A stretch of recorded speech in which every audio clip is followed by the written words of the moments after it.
నమస్కారం, BTV news కి స్వాగతం. ముందుగా హెడ్లైన్స్. జీవితంలో ఎవరు మీ భూమి మీద కన్ను వేయకుండా రక్షణ కల్పిస్తున్నట్లు ఏపీ ప్రజలకు సీఎం చంద్రబాబు వెల్లడి. కర్నూలు జిల్లా ఎమ్మెగనూరు మండలం కలుగొట్ల గ్రామంలో మీ భూమి మీ హక్కు కార్యక్రమంలో పాల్గొన్న సీఎం క్యూఆర్ కోడ్ వల్ల సెల్ ఫోన్లో మీ భూమి మీకు కనిపిస్తుందని వివరణ. మాజీ మంత్రి జోగి రమేష్ కుటుంబాన్ని పరామర్శించేందుకు ఇబ్రహీంపట్నం వెళ్లిన వైసీపీ అధినేత జగన్. జోగి రమేష్ నివాసానికి వెళ్లి పరామర్శించిన జగన్. విజన్ 2047లో భాగంగా స్వర్ణాంధ్ర సాధించాలన్నదే సీఎం చంద్రబాబు లక్ష్యమని మంత్రి డోలా బాలా వీరాంజనేయ స్వామి వెల్లడి. రాష్ట్రంలో పేదరిక నిర్మూలనే ప్రభుత్వ లక్ష్యమని, స్వర్ణగ్రామ స్వర్ణ వార్డు అధికారులు స్వర్ణాంధ్ర సాధించేందుకు బాధ్యతగా పనిచేయాలని సూచన. జీవితంలో ఎవరు మీ భూమి మీద కన్ను వేయకుండా రక్షణ కల్పిస్తున్నట్లు ఏపీ ప్రజలకు సీఎం చంద్రబాబు నాయుడు తెలిపారు. క్యూఆర్ కోడ్ వల్ల సెల్ ఫోన్ లో మీ భూమి మీకు కనిపిస్తుందని వివరించారు. తాను 4వసారి ముఖ్యమంత్రిని అయ్యానని, ఇప్పటి వరకు తన జీవితంలో ఇన్ని భూ సమస్యలు గతంలో ఎప్పుడూ చూడలేదని తెలిపారు. శుక్రవారం కర్నూలు జిల్లా ఎమ్మెగనూరు మండలం కలుగొట్ల గ్రామంలో మీ భూమి మీ హక్కు కార్యక్రమానికి సీఎం చంద్రబాబు ముఖ్య అతిథిగా హాజరయ్యారు. రాజముద్రతో రైతులకు పట్టాదారు పాస్ పుస్తకాలను పంపిణీ చేశారు. ఈ సందర్భంగా సీఎం చంద్రబాబు మాట్లాడుతూ దేశానికి అన్నం పెట్టే రైతు కరోనా సమయంలో సైతం పనిచేశారని గుర్తు చేశారు. శుక్రవారం కర్నూలు జిల్లా ఎమ్మెగనూరు మండలం కలుగొట్ల గ్రామంలో మీ భూమి మీ హక్కు కార్యక్రమానికి సీఎం ముఖ్య అతిథిగా హాజరయ్యారు. రాజముద్రతో రైతులకు పట్టాదారు పాసు పుస్తకాలను పంపిణీ చేశారు. మీరు చూస్తే ఒక అతను వచ్చి తాడేపల్లి ప్యాలెస్ కట్టుకున్నాడు. ఆయన తప్పేం లేదు, ఇల్లు కట్టుకున్నాడు, బాగానే ఉంది. ఆయన ఇల్లు కట్టుకుంటే ఆయనకు ఒక ఎలిప్యాడ్ కావాల్సి వచ్చింది. ఎలిప్యాడ్ కావాల్సి ఏం చేయాలి? భూమైనా కొనుక్కోవాలి, లేకుంటే వేరే వాళ్ళ దగ్గర తీసుకోవాలి. వాళ్ళు ఒప్పుకుంటే నువ్వు ఎలిప్యాడ్ వేసుకోవాలి. ఆ పక్కన ఒక 10 ఎకరాలు ఉంటే ఆ 10 ఎకరాలు భూమి అడిగాడు. ఆ 10 ఎకరాలు ఇస్తే మేము ఇవ్వమన్నారు. వాళ్ళు ఇస్తే మళ్ళా ఏమవుతుందని 70 సంవత్సరాలు డాక్యుమెంట్స్ ఉన్నాయి. వాళ్ళ ఆధీనంలో భూమి ఉంది. భూమి కాంపౌండ్ వాళ్ళు కట్టుకున్నారు. ఒక ఫైన్ మార్నింగ్, ఒక ఉదయంలో అక్కడ బలవంతంగా ఎలిప్యాడ్ వచ్చింది. ఎలిప్యాడ్ వేసిన తర్వాత రికార్డులు చూసుకున్నాడు. రికార్డులు చూసుకుంటే ఆయన పేరు లేదు. దాని మీద 22A పెట్టారు. అది ప్రభుత్వ భూమి అయిపోయింది. అది ప్రభుత్వ భూమి చేసి ఈయన అనుభవించుకోవడం మొదలుపెట్టాడు. అంటే ఏం తమ్ముళ్ళు విచిత్రం చూశారా? ఇదే డాక్యుమెంట్. నిన్నొచ్చి ఆయన అంటున్నాడు, సార్ మేము కొనుక్కున్నాం, కొనుగోళ్లు చేశాం, 1956 నుంచి క్రానలాజికల్ గా రికార్డులు ఉన్నాయి, మీరు చూడండి అంటే నేను చూస్తే, నేను మీ అందరికీ చెప్పింది లింక్ డాక్యుమెంట్స్ 2-3 ఉంటే అందరికీ పట్టాలు ఇమ్మన్నాను. అవునా కాదా అని మిమ్మల్ని అడుగుతున్నా. అలాంటిది 56 నుంచి అనేక డాక్యుమెంట్లుంటే ఇది ఆయన తీసుకున్న ల్యాండ్. ఈ పక్క ఒకటి ఉంది ఎలిప్యాడ్, ఆ పక్క పైన ఉండేది, కింద ఉండేది ఆయన ప్యాలెస్. ఇక్కడి నుంచి అక్కడ ఎలిప్యాడ్ కోసం బలవంతంగా 22A కింద పెట్టి ప్రైవేట్ భూమిని గవర్నమెంట్ భూమి చేసుకొని ఆయన అనుభవించాడంటే ఎంత దౌర్భాగ్యమో మీరు ఒక్కసారి ఆలోచించండి.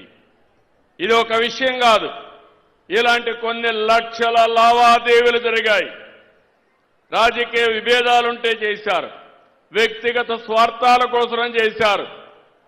మొత్తం రికార్డులన్నీ అస్తవ్యస్తం చేశారు. మాజీ మంత్రి జోగి రమేష్ కుటుంబాన్ని పరామర్శించేందుకు వైసీపీ అధినేత చేపట్టిన జగన్ పర్యటన సందర్భంగా వైసీపీ నేతలు హల్చల్ చేశారు. పోలీస్ యాక్ట్ 30ను పట్టించుకోకుండా అనుమతి లేకుండా ర్యాలీలు నిర్వహించారు. ఈ క్రమంలో పలువురు వైసీపీ నేతలపై పోలీసులు కేసు నమోదు చేశారు. ఈ క్రమంలో వైఎస్ జగన్ పర్యటన రూట్ మ్యాప్ లో స్వల్ప మార్పులు చోటు చేసుకున్నాయి. ఉదయం 10:30 తాడేపల్లి నివాసం నుంచి ఇబ్రహీంపట్నం బయలుదేరారు. మంగళగిరి బైపాస్, కాజా వెస్ట్ బైపాస్, నల్లగుంట, గుట్టుపల్లి మీదుగా ఇబ్రహీంపట్నంలోని మాజీ మంత్రి జోగి రమేష్ నివాసానికి జగన్ చేరుకొని జోగి రమేష్ ని పరామర్శించారు.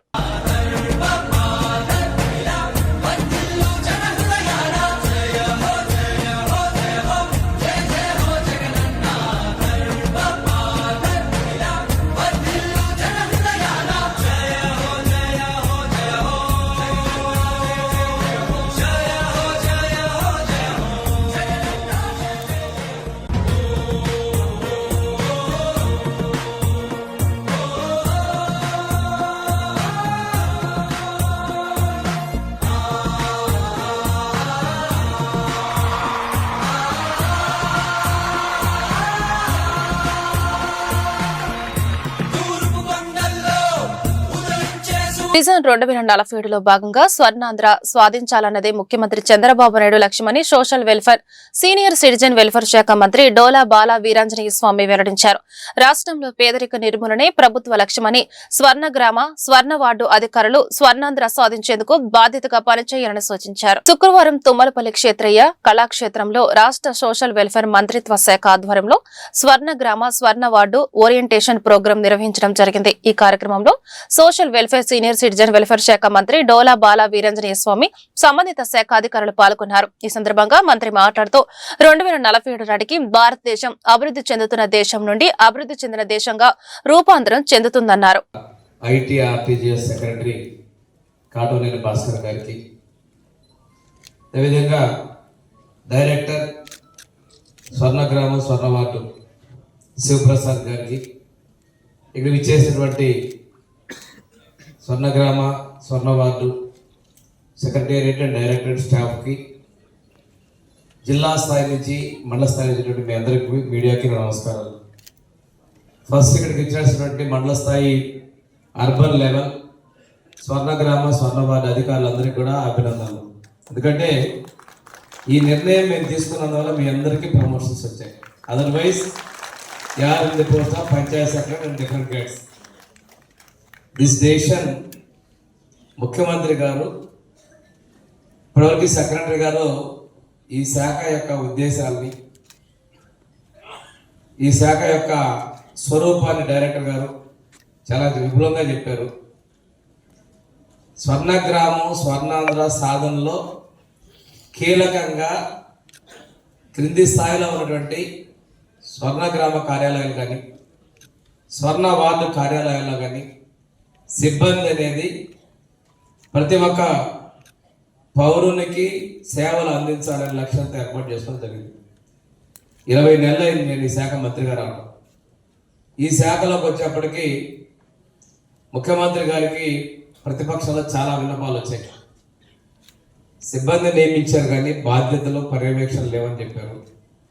అంతకుముందు అర్బన్ వచ్చేసరికి మున్సిపల్ అడ్మినిస్ట్రేషన్లోను, రూరల్ పంచాయతీరాజ్లోను మంత్రుల పర్యవేక్షణలో విడివిడిగా ఉండేటువంటి అన్నిటికీ కలిపి ఆ రోజున వైఎస్ జగన్మోహన్ రెడ్డి 5 ఏళ్ల పాలనలో ఏనాడు హిందూ ధర్మాన్ని పాటించలేదని విజయవాడ పశ్చిమ నియోజకవర్గ జనసేన నేతలు విమర్శించారు. తిరుమల శ్రీవారి లడ్డూ తయారీలో కల్తీ నెయ్యి వినియోగించి అపవిత్రానికి పాల్పడ్డారని, దేవుడు క్షమించరని నేతలు మండిపడ్డారు. నగరంలోని 1 టౌన్ ఇంద్రకీలాద్రి దిగువన ఉన్న కామధేను అమ్మవారి ఆలయం వద్ద పశ్చిమ నియోజకవర్గ జనసేన పార్టీ ఆధ్వర్యంలో జనసేన నాయకులు, వీర మహిళలు కలిసి 11 బిందెల పసుపు నీటి శుద్ధి కార్యక్రమాన్ని నిర్వహించారు. అనంతరం అమ్మవారికి ప్రత్యేక పూజలు చేశారు.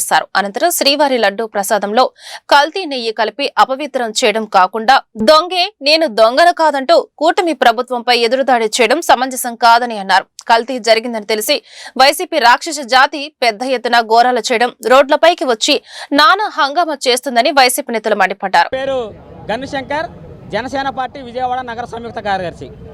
మరి గతం వారం 10 రోజుల నుంచి మనం చూస్తున్నాం, ప్రశాంతంగా ఉన్న ఆంధ్రప్రదేశ్ రాష్ట్రంలో ఒక రాక్షస జాతి రోడ్ల మీదకి వచ్చి నానా హంగామా చేస్తుంది. ఆ రాక్షస జాతి ఎవరయ్యా అంటే వైఎస్ఆర్ కాంగ్రెస్ పార్టీ. మరి మనం గతంలో చూసాం, తిరుమల పవిత్రతను ఎప్పుడు అపవిత్రం చేస్తూ ఆ అపవిత్రాన్ని ఈ రోజున సిట్ కమిషన్ బయటపెట్టి లడ్డూలో నెయ్యే లేదు, సింథటిక్ నెయ్యి ద్వారా లడ్డూను తయారు చేసి శ్రీవారు భక్తులకు ఇచ్చారని చెప్పని సిట్ ఏ రోజైతే రిపోర్ట్ ఇచ్చిందో ఆ రిపోర్ట్ని మైండ్ గేమ్తో డైవర్ట్ చేసి మరి ఆ రాక్షస జాతి అంతా ఈ రోజున రోడ్ల మీద పడి తిరుగుతున్నారు. మరి ఇదంతా చూస్తుంటే ఏం గుర్తొస్తుందంటే దొంగే దొంగ దొంగ దొంగ అని అరిచినట్టుంది.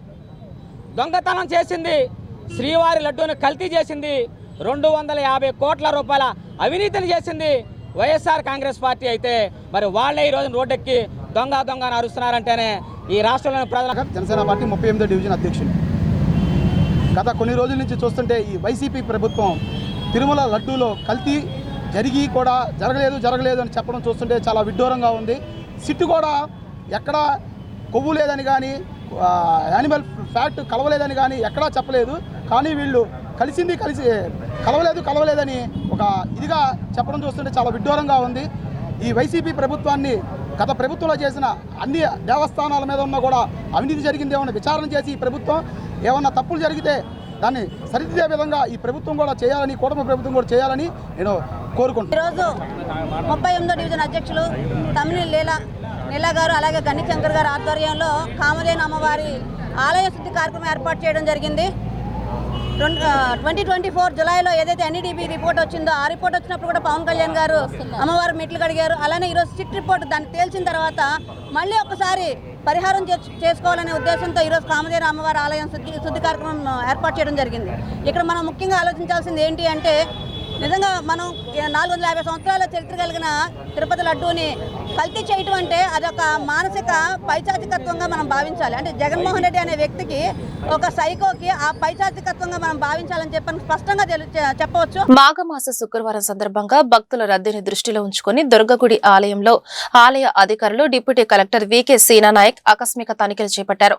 భక్తులకు ఎటువంటి ఇబ్బందులు లేకుండా, ఎక్కడా అసౌకర్యం కలగకుండా చర్యలు తీసుకోవాలని సిబ్బందిని ఆదేశించారు. విజయవాడ ఇంద్రకీలాద్రిపై కొలువుదీరిన శ్రీ దుర్గా మల్లేశ్వర స్వామివార్ల దేవస్థానంలో మాఘమాస శుక్రవారాన్ని పురస్కరించుకొని భక్తుల రద్దీని దృష్టిలో ఉంచుకొని ఆలయ కార్యనిర్వహణ అధికారి మరియు special grade deputy collector V K Seenanayak ఆకస్మిక తనిఖీలు చేపట్టారు. ఈవో సీనానాయక్ శుక్రవారం తెల్లవారుజామున 3 గంటల నుండే ఆలయ ప్రాంగణంలో పర్యటిస్తూ ఏర్పాట్లను స్వయంగా పర్యవేక్షించారు. భక్తులకు ఎటువంటి ఇబ్బందులు కలగకుండా దర్శనం సాఫీగా సాగేలా చూడటానికి అంతరాలయ దర్శనం మరియు సర్వదర్శన క్యూ లైన్లను ఆయన క్షుణ్ణంగా పరిశీలించారు.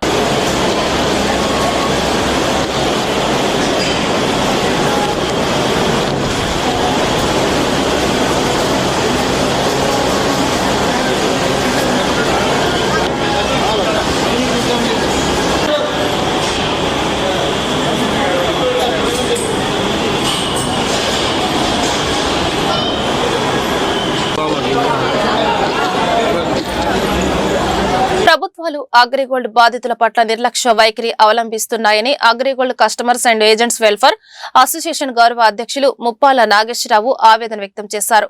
అగ్రిగోల్డ్ బాధితుల సమస్యలను ప్రభుత్వానికి తెలియజేసేందుకు ఈ నెల 20 నుండి అన్ని జిల్లాల్లో చైతన్య సభను నిర్వహించి చేలో అసెంబ్లీ కార్యక్రమానికి పిలుపునిస్తామని వెల్లడించారు. శుక్రవారం అగ్రిగోల్డ్ బాధితుల సమావేశం హనుమాన్పేటలోని దాసరి భవన్ లో జరిగింది. ఈ కార్యక్రమానికి AgriGold customers and agents welfare association గౌరవ అధ్యక్షులు ముప్పాల నాగేశ్వరరావు, రాష్ట్ర ప్రధాన కార్యదర్శి బి తిరుపతిరావు, అధ్యక్షులు ఈవి నాయుడు, అసోసియేషన్ ఉపాధ్యక్షులు మల్లికార్జునరావు, అసోసియేషన్ రాష్ట్ర మహిళా కార్యదర్శి వై నాగలక్ష్మి తదితరులు పాల్గొని మాట్లాడుతూ అగ్రిగోల్డ్ సంస్థ 7,500 కోట్ల రూపాయలను ప్రజల నుండి సేకరించి మోసం చేసిందన్నారు. 12 సంవత్సరాలుగా 8 రాష్ట్రాలలోని 32 లక్షల మంది బాధితుల కోసం పనిచేస్తున్నామన్నారు.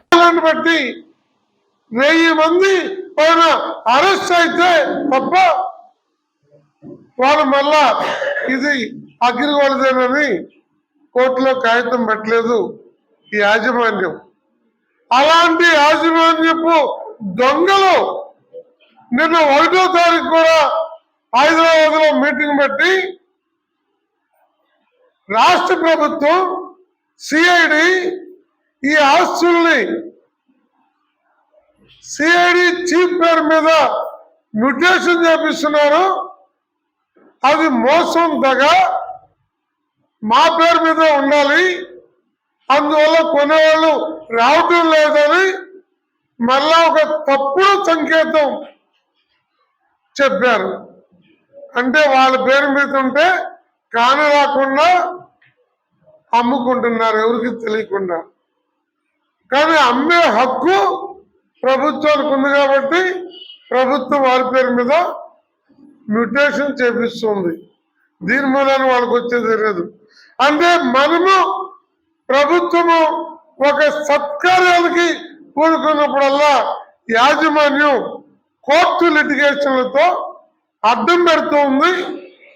యాజమాన్యపు ఇళ్ల మీదకి ఉద్యమం చేయాలి అని రాష్ట్ర వ్యాప్తంగా బాధితులు 11 ఏళ్లుగా ఎన్నిసార్లు ఒత్తిడి చేసినా ఈ వేదిక మీద ఉన్న నాయకత్వం పరిణతితో వాళ్ళ ఇళ్ల మీదకి వెళ్ళడం వద్దు అని మేము ఆపుతూ వస్తున్నాం.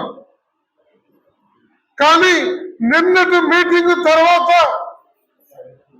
ఆపే నైతిక శక్తి మాకు లేకుండా పోయింది. కేంద్రం ప్రవేశపెట్టిన బడ్జెట్ లో రాష్ట్రానికి మొండి చేయి చూపించారని, కేవలం కార్పొరేట్లకే అనుకూల budget రూపొందించారని Aam Aadmi party zonal coordinator నేతి మహేష్ రావు స్పష్టం చేశారు. 53 లక్షల కోట్ల బడ్జెట్ లో దళిత, పేద, మధ్యతరగతి అభివృద్ధి కోసం ఏర్పాటైన స్టాండప్ ప్రోగ్రాం కోసం కేవలం 400 కోట్లు కేటాయించడం పేదల అభివృద్ధి పట్ల కేంద్రం ప్రభుత్వానికి చిత్తశుద్ధి లేదని తెలుస్తుందన్నారు. శుక్రవారం Aam Aadmi party zonal coordinator నేతి మహేష్ రావు ప్రెస్ క్లబ్ లో మీడియా సమావేశం నిర్వహించారు. ఈ సందర్భంగా కేంద్ర ప్రభుత్వం ప్రవేశపెట్టిన బడ్జెట్ పై ఆయన మాట్లాడారు. కేవలం కార్పొరేట్ల అనుకూల బడ్జెట్ ను కేంద్రం ప్రవేశపెట్టిందన్నారు. రాష్ట్రానికి బడ్జెట్ లో మొండి చేయి చూపించిందన్నారు. మన రాష్ట్రానికి బడ్జెట్ లో కేటాయింపులు లేకపోయినా రాష్ట్రంలోని 2 పార్టీలు మాట్లాడలేని స్థితిలో ఉన్నాయన్నారు. కేంద్ర ప్రభుత్వం ప్రవేశపెట్టిన బడ్జెట్ మీద విజయవాడ ప్రెస్ క్లబ్ లో మాట్లాడడానికి వచ్చాం. ఎందుకంటే కేంద్ర ప్రభుత్వం బాగా వెళ్ళిపోతా ఉంది. 2047కి దేశం ఎక్కడికో వెళ్తుందన్న అంశం మీద, అలాగే జీడిపి కూడా 7.8 ఉందన్న దాని మీద, చార్ట్ అకౌంటెంట్ గా, అలాగే గ్రామీణ నేపథ్యం ఉన్న వ్యక్తిగా, అలాగే Aam Aadmi party zonal coordinator గా మాట్లాడటం జరిగింది. ముఖ్యంగా కేంద్ర ప్రభుత్వం చెప్తున్న జీడిపి తాలూకా అగ్రికల్చర్ అంటే రూరల్ బ్యాక్గ్రౌండ్ ఉన్న వాళ్ళకి 18% ఉంటే, రూరల్ బ్యాక్గ్రౌండ్ లో 45%, జనాభా ఉన్న రూరల్ బ్యాక్గ్రౌండ్ లో 18% ఉందంటే ఈ ఒక్క స్టాటిస్టిక్సే అభివృద్ధి ఎవరు జరుగుతా ఉన్నారు, అభివృద్ధిలో ఎవరు ఎంత భాగస్వామ్యం అవుతున్నారనేది మనకు అర్థమవుతా ఉంది. ముఖ్యంగా ఎకనామిక్ సర్వే చెప్పిన దాని ప్రకారం గ్రామాల నుంచి వలస వెళ్తున్న పరిస్థితి ఉన్నాయంటే, వ్యవసాయం వ్యానిష్ అవుతున్న పరిస్థితులలో, అలాగే గ్రామీణ ఉపాధికి ఉపయోగపడే పథకాలైన ఫార్మర్ ప్రొడ్యూసర్ ఆర్గనైజేషన్ కానీ, అలాగే NLM national live stock management కానీ, అలాగే దళితులు లేదా వెనకబడిన వర్గాలకు ఉపయోగపడే స్టాండప్ ఇండియా ప్రోగ్రామ్ కానీ మీరు పెట్టిన నిధులను కానీ గమనిస్తే 400-500 కోట్లు అంటే 53 లక్షల కోట్ల బడ్జెట్ లో 400-500 కోట్లు పెట్టిన పరిస్థితి.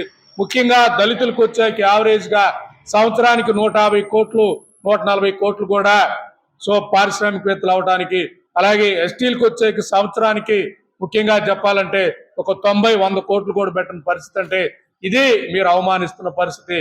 ఇదే కార్పొరేట్లకు సబ్సిడీల కోసం 30,000-40,000 కోట్ల సబ్సిడీలు ఇచ్చే పరిస్థితి. అలాగే బ్యాంక్ డెట్స్ రైట్ ఆఫ్ కోసం 13 లక్షల కోట్ల రైట్ ఆఫ్ చేసే పరిస్థితి. అంటే మీరు పక్కా పనిచేస్తా ఉంది కార్పొరేట్ల కోసం, మీరు పక్కా పనిచేస్తా ఉంది ఉన్నత వర్గాల కోసం, మీరు పక్కా పనిచేస్తా ఉంది కమిషన్ కోసం అనేది ఆమ్ ఆద్మీ పార్టీగా తెలియజేస్తున్నాం. ఎందుకంటే ఆ బడ్జెట్ చూస్తే అలా ఉంది కాబట్టి మాట్లాడాల్సి వచ్చింది అనేది తెలియజేస్తున్నాం. ఆంధ్రప్రదేశ్కి ఇచ్చింది గుండు సున్నా, అయినా ఈ 2 పార్టీలు కూడా మాట్లాడలేని పరిస్థితి. అంటే బీజేపీని మాట్లాడితే బీజేపీ ఎక్కడ మనల్ని ఎన్నికల్లో గెలవనీయకుండా చేస్తుందా అన్న భయంతో 2 పార్టీలు బీజేపీతో పనిచేస్తున్న పరిస్థితి. ముఖ్యంగా జగన్మోహన్ రెడ్డి అపోజిషన్ పార్టీలో ఉండి దీని మీద పెద్దగా మాట్లాడాల్సిన పరిస్థితులు, అది వదిలేసి రఫా అంటూ తిట్టిన తర్వాత వాళ్ళు దాడులు చేయటం. తిరుమల లడ్డులో కల్తీ జరిగిందని సిట్ నివేదిక తేల్చి చెప్పిందని శృంగేరి పీఠం ధర్మాధికారి బీవీఎస్ చలపతిరావు వెల్లడించారు.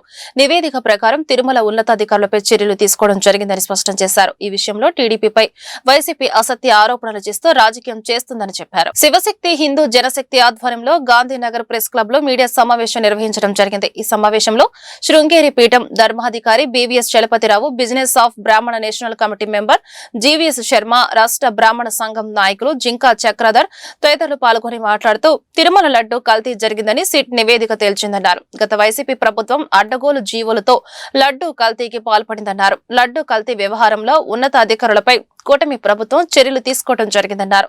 ఈ వ్యవహారంలో ఇంకా కొంతమంది టీటీడీ అధికారులను సస్పెండ్ చేయాలన్నారు. తర్వాత ఆ నాణ్యతను పెంచి ఆ క్వాలిటీస్ ఏ విధంగా చేస్తారో, పాత ఉన్నటువంటి టెండర్లన్నీ రద్దు చేసి కొత్త వాళ్ళకి ఎవరైతే ఉన్నారో, అంతకుముందు విజయ డైరీ వాళ్ళు సప్లై చేసేవాళ్ళు, అట్లాగే బెంగళూరు నుంచి నందిని అందరికీ తెలిసింది, వెరీ ఫేమస్, అటువంటి వాటన్నింటినీ కూడా పక్కన పెట్టేశారు. ఏనాడు కూడా వాళ్ళు లాభాపేక్ష ఆలోచించి టీటీడీకి నెయ్యి సరఫరా చేయలే. వాళ్ళు ఏంటంటే ఒక భక్తుడికి భగవంతుడికి ఒక సన్నిధానం సంధిలాగా మధ్యవర్తిలాగా ఉండి వాళ్ళు ఆ నాణ్యతని మెయింటైన్ చేస్తూ సప్లై చేయడం జరిగింది. కాబట్టి ఇప్పటికైనా కూడా మేము ప్రజల మనోభావాలతో ఆడుకోకుండా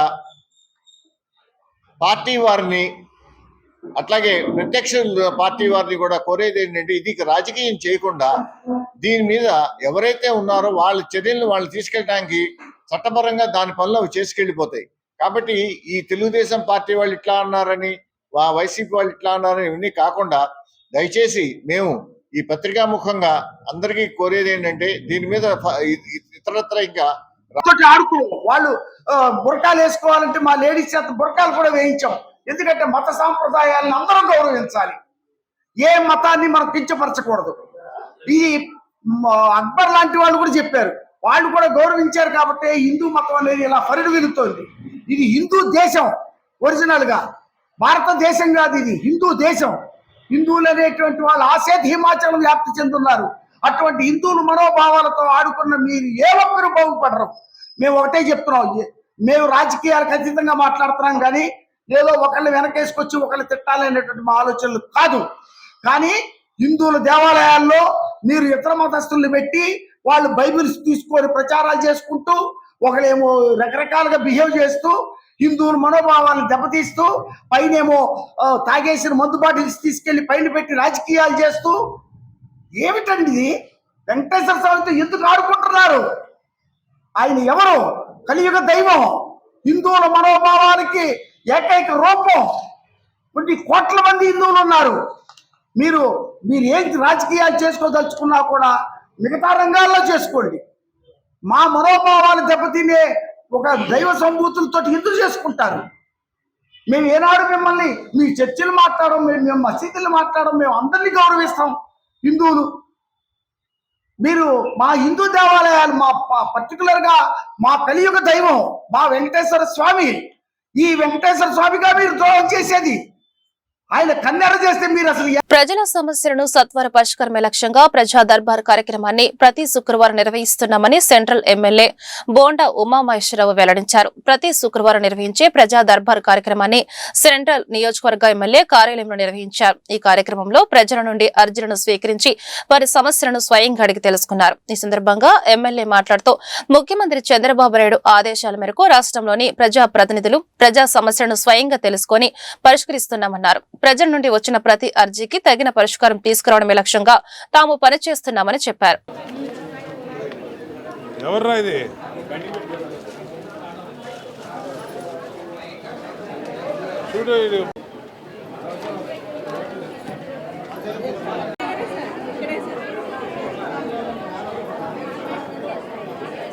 చేపిస్తాను.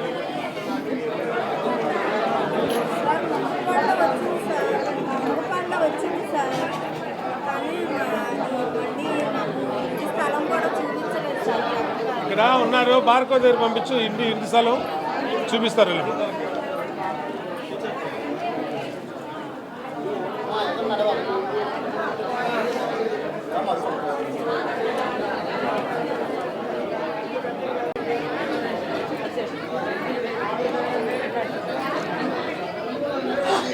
ఎక్కడమ్మా ఉండేది?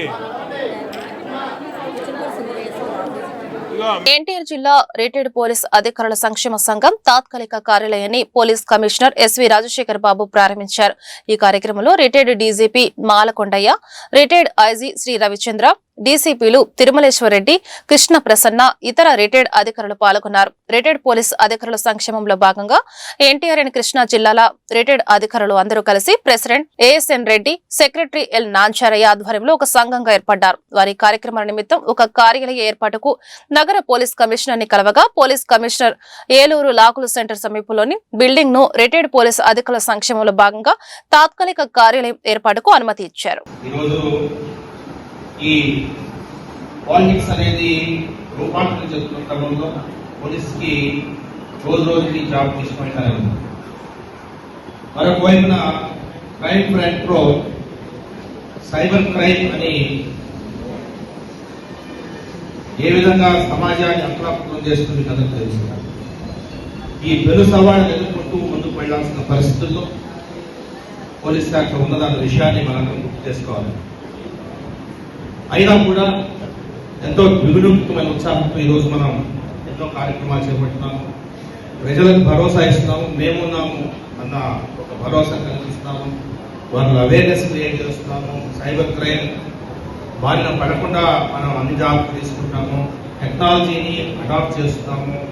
ఇన్నోవేషన్తో ముందుకు వెళ్తున్నాము. ప్రజలకు మెరుగైన సేవలు అందిస్తున్నాము. మనకి ప్రభుత్వం నుంచి మనకు మద్దతు ఉన్నా లేకపోయినా ఏ రోజు విశ్రమించాం. ఏదో ఒక విధంగా ఒక కార్యక్రమం చేపట్టి ఆ కార్యక్రమాన్ని ముందుకు తీసుకెళ్తూ ప్రజాసేవలో నిమగ్నమయ్యాం.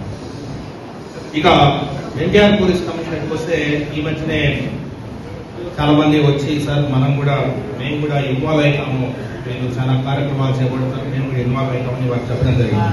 చాలా సంతోషం ఇస్తుంది. ఎందుకంటే మీలాంటి సమర్థవంతమైన అధికారులు, మీలాంటి సేవలు, మీలాంటి వారి సేవలు వినియోగించుకోవడం అనేది చాలా అవసరం, సమాజానికి చాలా అవసరం. ఈరోజు చాలా ఇష్యూస్ లో కమ్యూనిటీ పోలీసింగ్ అనేది మనము భారీ గత 10-15 ఏళ్లలో కమ్యూనిటీ పోలీసింగ్ చాలా భారీ స్థాయిలో తీసుకోవడానికి ప్రయత్నించాము.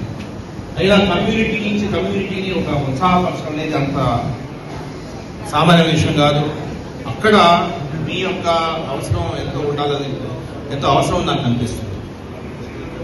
ఈ మధ్యన ఒక చిన్న ఇన్ఫర్మేషన్, ఈ డిజిటల్ అరెస్ట్ అనేది మీకు అందరికీ తెలుసు. డిజిటల్ అరెస్ట్ అని చెప్పేసి మార్కెట్ లో ఎలక్ట్రిక్ వాహనాలకు డిమాండ్ పెరిగింది. అన్ని కంపెనీలు తమ ఉత్పత్తులను ఎలక్ట్రిక్ వేరియంట్లలోనే తీసుకొచ్చేందుకు ప్రయత్నిస్తున్నాయి. ఇదే క్రమంలో సుజుకి సంస్థ కూడా ఎలక్ట్రిక్ బైక్ ప్రస్థానాన్ని Suzuki regional sales manager Karna Sivaramakrishna, regional service manager S Sunil కలిసి ప్రారంభించారు. పర్యావరణ పరిరక్షణకు దోహదపడి ఎలక్ట్రిక్ వాహనాలు ప్రాధాన్యతను వాహనదారులకు సుజుకి కస్టమర్లకు వివరించారు. పద్మజ సుజుకి ఆధ్వర్యంలో సుజుకి కొత్త ఎలక్ట్రిక్ స్కూటర్ ఈ-ఎక్సిస్ ను విజయవాడలోని ring road Padmaja Suzuki showroom లో ఘనంగా ప్రారంభించారు. ఈ ప్రారంభోత్సవానికి Padmaja Suzuki regional sales manager Karna Sivaramakrishna, regional service manager S Sunil ముఖ్య అతిథులుగా హాజరై స్కూటర్ ని ఆవిష్కరించారు. అలాగే Varun group executive director T Vinod Kumar మరియు పద్మజ సుజుకి సీఈఓ అనురాధ అతిథులుగా పాల్గొన్నారు. ఈ సందర్భంగా వినోద్ కుమార్ మాట్లాడుతూ అతిథులు పర్యావరణ పరిరక్షణకు దోహదపడే ఎలక్ట్రిక్ వాహనాల ప్రాధాన్యతను వివరించారు. సుజుకి ఈ-ఎక్సిస్ ఆధునిక సాంకేతికత, ఆకర్షణీయమైన డిజైన్, మెరుగైన బ్యాటరీ పనితీరు మరియు వినియోగదారులకు అనుకూలమైన ఫీచర్లతో మార్కెట్లో ప్రత్యేక గుర్తింపు సాధించనుందని తెలిపారు. ఈ టెక్నాలజీతో గ్లోబల్గా లాంచ్ చేయడం జరిగింది. ఇవాళ డీలర్షిప్లో విజయవాడ పద్మజ సుజుకిలో ఈ యాక్సిస్ లాంచ్ చేశాము. ఇది 7 years బ్యాటరీ వారంటీతో మీకు ముందుకు వస్తుంది. ఇది సుజుకి ఈ టెక్నాలజీ వల్ల మీకు ఎక్స్ట్రీమ్ కండిషన్లో టెస్టింగ్ చేసి సుజుకి హయాబుసా 1300cc ఏదైతే కండిషన్లో టెస్టింగ్ జరుగుతాయో అదే కండిషన్లో టెస్ట్ చేసి మార్కెట్లో లాంచ్ చేయడం జరిగింది. ఇది 95 రేంజ్తో మార్కెట్లోకి వస్తుంది. దీంట్లో 4 వేరియంట్స్ని మీకు లాంచ్ చేయడం జరిగింది. దీనికి గాను లాంచింగ్ ఆఫర్ కింద కస్టమర్స్కి లాయల్టీ బోనస్, అలాగే వెల్కమ్ బోనస్ని, అలాగే ఏ ఓఈఎం మీకు ఆఫర్ చేయనటువంటి ఆఫర్ని బైబ్యాక్ పాలసీని సుజుకి మోటార్ సైకిల్ ఇండియా ముందుకు తీసుకొచ్చింది. కస్టమర్ ఎవరైనా సరే 3 years యూజ్ చేసి ఈ వెహికల్ని ఎక్స్చేంజ్ చేసుకోవాలి అనుకుంటే 3 years తర్వాత సుజుకి వాళ్ళే బైబ్యాక్ పాలసీలో తీసుకొని కస్టమర్ అప్గ్రేడ్ చేసుకునే పాలసీని కస్టమర్స్ ముందు ఉంచారు. సో ఈ అవకాశాన్ని మా సుజుకి కస్టమర్సు మరి అదర్ ఓఈఎం కస్టమర్స్ కూడా వినియోగించుకొని ఇప్పటివరకు సుజుకికి అంత ఆదరాభిమానాలు ఇస్తున్న కస్టమర్స్ అందరూ కూడా ఇలాగే ఈ యాక్సిస్ని కూడా ప్రోత్సహించి మార్కెట్లో సక్సెస్ చేయవలసిందిగా కోరుకుంటున్నాను. ఈ వెహికల్ ఎక్స్షోరూమ్ ధర 1,90,961 రూపాయలుగా నిర్ణయించడం జరిగింది. ఇది 4 కలర్స్లో మీకు white, blue, black and green కలర్స్లో అవైలబుల్గా ఉంది. మీకు డీసీ ఫాస్ట్ ఛార్జర్తో 2 hours 100% ఛార్జింగ్ తీసుకోగలుగుతుంది. ఇది పర్యావరణ హితని ప్రోత్సహించడం కోసం ఈ మార్కెట్లోకి ఈ యాక్సిస్ని లాంచ్ చేయడం జరిగింది. వార్తలు ముగించే ముందు హెడ్లైన్స్ మరొకసారి. జీవితంలో ఎవరు మీ భూమి మీద కన్ను వేయకుండా రక్షణ కల్పిస్తున్నట్లు ఏపీ ప్రజలకు సీఎం చంద్రబాబు వెల్లడి. కర్నూలు జిల్లా ఎమ్మెగనూరు మండలం కలగొట్ల గ్రామంలో మీ భూమి మీ హక్కు కార్యక్రమంలో పాల్గొన్న సీఎం క్యూఆర్ కోడ్ వల్ల సెల్ ఫోన్లో మీ భూమి మీకు కనిపిస్తుందని వివరణ. మాజీ మంత్రి జోగి రమేష్ కుటుంబాన్ని పరామర్శించేందుకు ఇబ్రహీంపట్నం వెళ్లిన వైసీపీ అధినేత జగన్. జోగి రమేష్ నివాసానికి వెళ్లి పరామర్శించిన జగన్. విజన్ 2047లో భాగంగా స్వర్ణాంధ్ర సాధించాలన్నదే సీఎం చంద్రబాబు లక్ష్యమని మంత్రి డోలా బాల వీరాంజనేయ స్వామి వెల్లడి. రాష్ట్రంలో పేదరిక నిర్మూలనే ప్రభుత్వ లక్ష్యమని, స్వర్ణగ్రామ స్వర్ణ వార్డు అధికారులు స్వర్ణాంధ్ర సాధించేందుకు బాధ్యతగా పనిచేయాలని సూచన. ఈ వార్తలు ఇంతటితో సమాప్తం. నమస్కారం.